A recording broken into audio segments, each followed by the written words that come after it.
ภะคะวาอะระหังสัมมาสัมพุทโธวิชชาจารณสัมปันโนสุขโตโลกวิทูอนุตตรปุริสธัมมัสสารติสัตตาเทวมนุสสานังพุทโธภะคะวาติสวากขาโตภะคะวตาธัมโมสันติสิโกอะคาลิโกเอหิปัสสิโกโอปนายิโกปัจจตังเวทิตาโพวินโยหิติสุปฏิปันโนภะคะวะโตสาวกสังโฆอุชุปฏิปันโนภะคะวะโตสาวกสังโฆญาญาปฏิปันโนภะคะวะโตสาวกสังโฆสามีจิปฏิปันโนภะคะวะโตสาวกสังโฆยติตังจัตตาริปุริสายุคานิอัตถาปุริสาปุคลาเอสัพพะวะโตสาวกสังโฆอาหุนัยโยปาหุนัยโยทักขินัยโยอัญชลิกรณิโยอนุตตรังปุญญเกตังโลกัสสาติอิติปิโสภะคะวาอะระหังสัมมาสัมพุทโธวิชชาจารณสัมปันโนสุขโตโลกวิทูอนุตตรปุริสธัมมัสสารติสัตตาเทวมนุสสานังพุทโธภะคะวาติสวากขาโตภะคะวตาธัมโมสันติสิโกอะคาลิโกเอหิปัสสิโกโอปนายิโกปัจจตังเวทิตาโพวินโยหิติสุปฏิปันโนภะคะวะโตสาวกสังโฆอุชุปฏิปันโนภะคะวะโตสาวกสังโฆญาญาปฏิปันโนภะคะวะโตสาวกสังโฆสามีจิปฏิปันโนภะคะวะโตสาวกสังโฆยติตังจัตตาริปุริสายุคานิอัตถาปุริสาปุคลาเอสัพพะวะโตสาวกสังโฆอาหุนัยโยปาหุนัยโยทักขินัยโยอัญชลิกรณิโยอนุตตรังปุญญเกตังโลกัสสาติอิติปิโสภะคะวาอะระหังสัมมาสัมพุทโธวิชชาจารณสัมปันโนสุขโตโลกวิทูอนุตตรปุริสธัมมัสสารติสัตตาเทวมนุสสานังพุทโธภะคะวาติสวากขาโตภะคะวตาธัมโมสันติสิโกอะคาลิโกเอหิปัสสิโกโอปนายิโกปัจจตังเวทิตาโพวินโยหิติสุปฏิปันโนภะคะวะโตสาวกสังโฆอุชุปฏิปันโนภะคะวะโตสาวกสังโฆญาญาปฏิปันโนภะคะวะโตสาวกสังโฆสามีจิปฏิปันโนภะคะวะโตสาวกสังโฆยติตังจัตตาริปุริสายุคานิอัต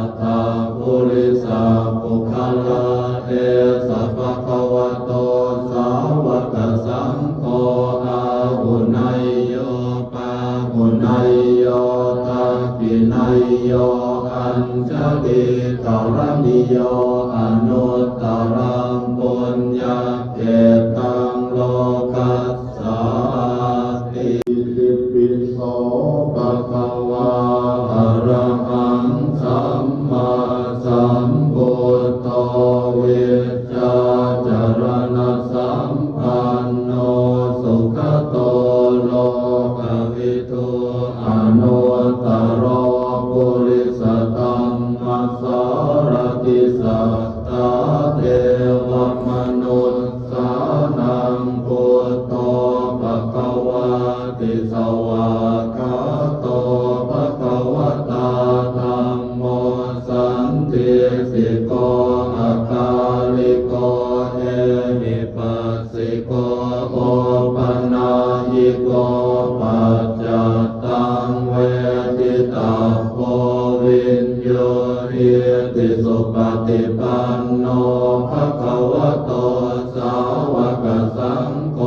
ปุถุปฏิปันโนภะคะวะโตสาวกสังโฆ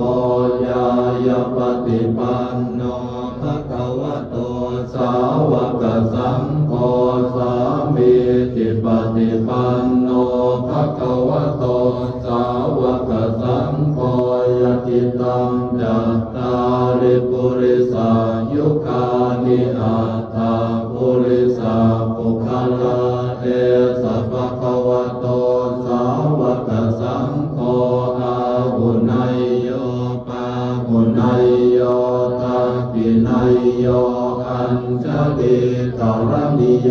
อนุตตรังปุญญเขตังโล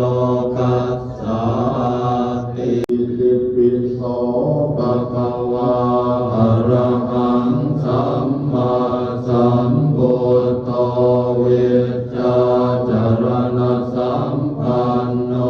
สุขโตโลกวิทูอนุตตรปุริสธัมมัสสารติสัตตาเทวมนุษย์สานังพุทโธภควาติสวากขาโตภควตาธัมโมสันติสิโกอาคาลิโกเอหิปัสสิโกโอปนายิโกปัจจตังเวทิตาโพวินโยเหียติสุปฏิปันโนภะคะวะโตสาวกสังโฆปุถุปฏิปันโนภะคะวะโตสาวกสังโฆญาญาปฏิปันโนภะคะวะโตสาวกสังโฆสามีจิปฏิปันโนภะคะวะโตสาวกสังโฆยติตังจัตตาริปุริสายุคานิอัตถาปุริสาปุคลาเอสัพพะวะโตสาวกสังโฆอาหุนัยโยปาหุนัยโยทักขินัยโยอัญชลิกรณิโยอนุตตรังปุญญเขตังโลกัสสาติอิติปิโสภะคะวะอะระหังสัมมาสัมพุทโธวิชชาจารณสัมปันโนสุขโตโลกวิทูอนุตตรปุริสธัมมัสสารติสัตตาเทวมนุษย์สานังพุทโธภควาติสวากขาโตภควตาธัมโมสันติสิโกอาคาลิโกเอหิปัสสิโกโอปนายิโกปัจจตังเวทิตาโพวินโยเหียติสุปฏิปันโนภะคะวะโตสาวกสังโฆปุถุปฏิปันโนภะคะวะโตสาวกสังโฆญาญาปฏิปันโนภะคะวะโตสาวกสัง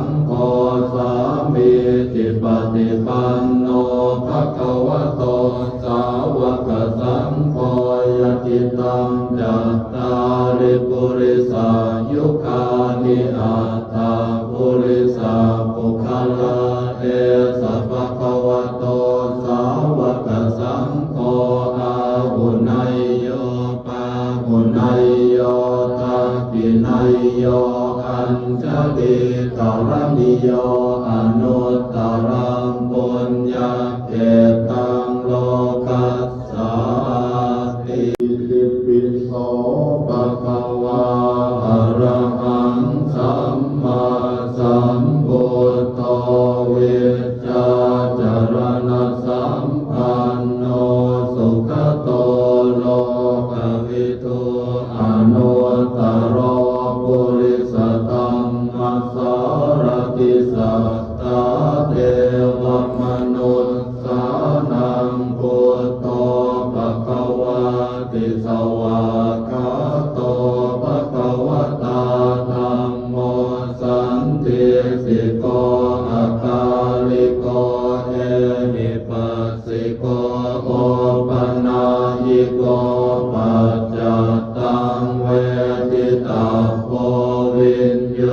เหียติสุปฏิปันโนภะคะวะโตสาวกสังโฆ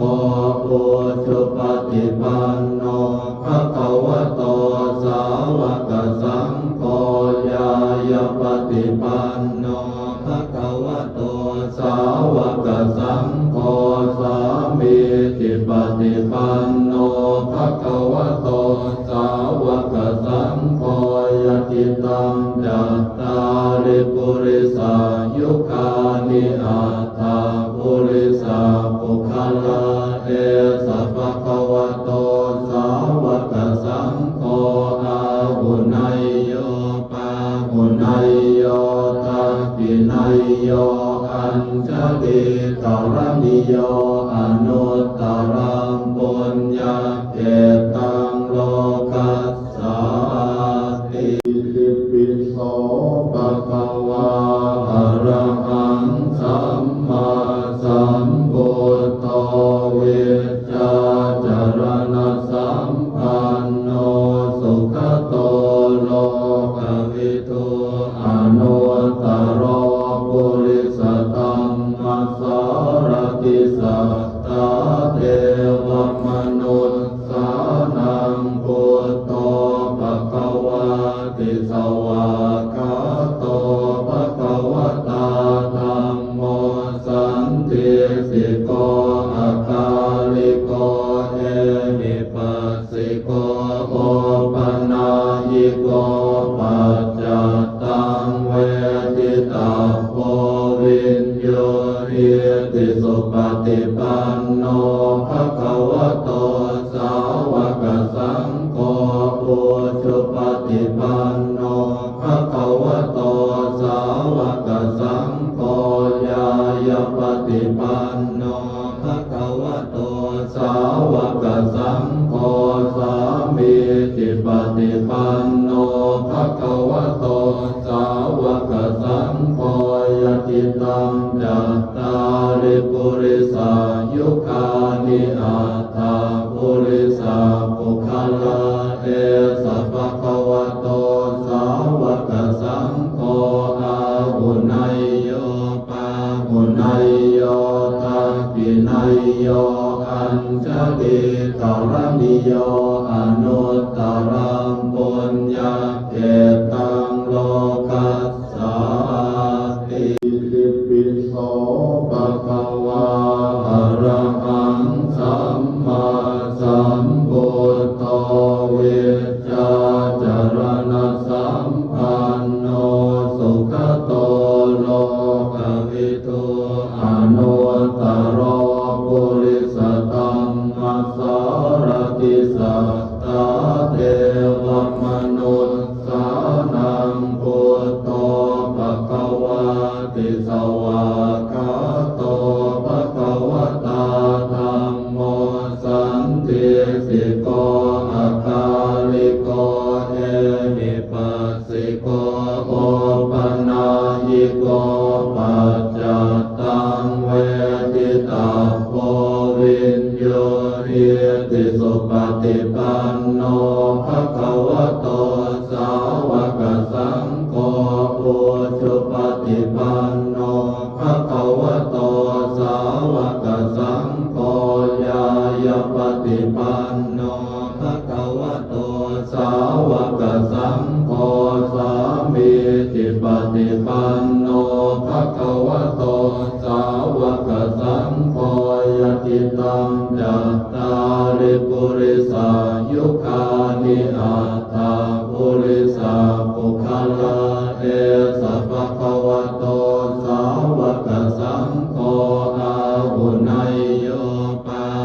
นัยโยทัพพินัยโยอัญชลิกรณิโยอนุตตรังปุญ